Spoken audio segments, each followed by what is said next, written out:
Hi friends, నేను మీ సాయి ప్రసన్నని. ఈరోజు మన ఛానల్లో పగిలిన అద్దాన్ని ఇంట్లో ఉంచితే ఏమైనా ఇబ్బంది అవుతుందా, ఏమైనా అరిష్టమా అన్న విషయం గురించి తెలుసుకుందామండి. అంతకంటే ముందుగా మన ఛానల్ని ఎవరైనా ఫస్ట్ టైం చూస్తున్నట్లయితే సబ్స్క్రైబ్ చేసుకోండి.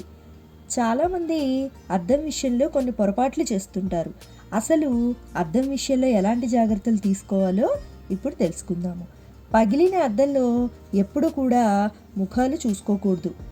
ఇంట్లో పగిలిన అద్దం లేదంటే మరకలు పడి మాసిపోయిన అద్దాన్ని ఉంచకూడదు. అద్దం లక్ష్మీదేవి అని చెప్తూ ఉంటారు. పూర్వం రోజుల్లో ఈ అద్దాలు లేకపోవడంతో వారి ప్రతిబింబాన్ని నదులు, నీటి సరస్సులు, అప్పుడు ముఖం సరిగ్గా కనిపించకపోయినా అశుభం అనుకునేవారు. అద్దాలు వచ్చాక అవి పగిలితే అశుభం అన్నట్లు మారిందంటారు. అద్దం అమ్మవారి స్వరూపమని, గడియారం ఈశ్వర స్వరూపమని విశ్వసిస్తారు. లక్ష్మీ స్వరూపంగా భావించే అద్దం పగిలితే ఏదో కీడు జరుగుతుందనే సంకేతం అట. సంపద నష్టపోతారని, ఇంట్లో మనశ్శాంతి ఉండదని చెప్తారు. ఎందుకంటే అద్దంలో ఎప్పుడూ ఒకే బొమ్మ నిలకడగా ఉండదు. లక్ష్మీదేవి కూడా ఒకే దగ్గరే ఉండిపోదంటారు.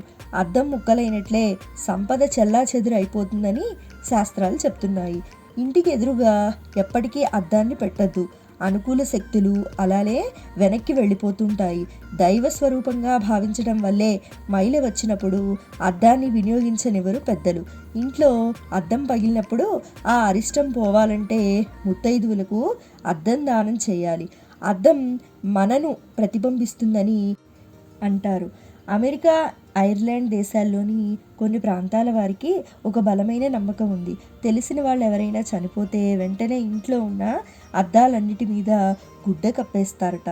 చనిపోయిన వారి ఆత్మ వెంటనే ఈ లోకాన్ని విడిచిపెట్టి పోదని, తన వాళ్ళ చుట్టూ తిరుగుతుందని, తనకు ఆశ్రయం ఇచ్చే మరో శరీరం కోసం వెతుకుతుందని, అది దొరికే వరకు అద్దంలో తలదాచుకుంటుందని అంటారు. అప్పుడు ఎక్కడ ఆత్మ వచ్చి చేరుతుందో అని భయపడి అద్దాలను కప్పేస్తారట. వాస్తవానికి పగిలిన అద్దంలో చూసుకుంటే కళ్ళకు మంచిది కాదంటారు. ఆరోగ్యపరంగా చెప్తే అర్థం కాదని ఇలా అరిష్టమని చెప్తుంటారు. అద్దం ఏ దిశలో ఉంచాలి అంటే వాస్తుశాస్త్రం ప్రకారం ఇంట్లో అద్దం పెట్టడం శుభప్రదం. అద్దం ఇంటి అలంకరణ కోసం ఉద్దేశించినప్పటికీ దానిని సరైన దిశలో ఉంచడం ద్వారా శుభ ఫలితాలను ఇస్తుంది. అది మీ అదృష్టాన్ని కూడా మార్చగలదు. అద్దాన్ని సరైన దిశలో ఉంచడం వల్ల ఇంటిలోని వాస్తు దోషం తగ్గుతుంది.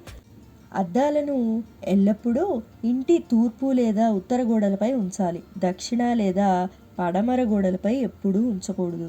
ఇంట్లో డ్రెస్సింగ్ రూమ్, వాష్రూమ్ కాకుండా డైనింగ్ టేబుల్ పైకి ఎదురుగా డైనింగ్ ఏరియాలో కూడా అద్దాలను ఉంచవచ్చు.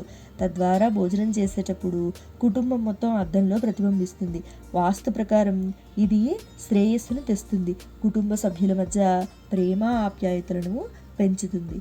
సో విన్నారు కదండి, ఇంట్లో అద్దం పగిలితే ఏమవుతుంది, అలాగే అద్దం ఏ దిశలో ఉంచాలి అన్న విషయాల గురించి తెలుసుకున్నారు కదండి. నా వీడియో కనుక మీకు నచ్చినట్లయితే లైక్ చేయండి, షేర్ చేయండి.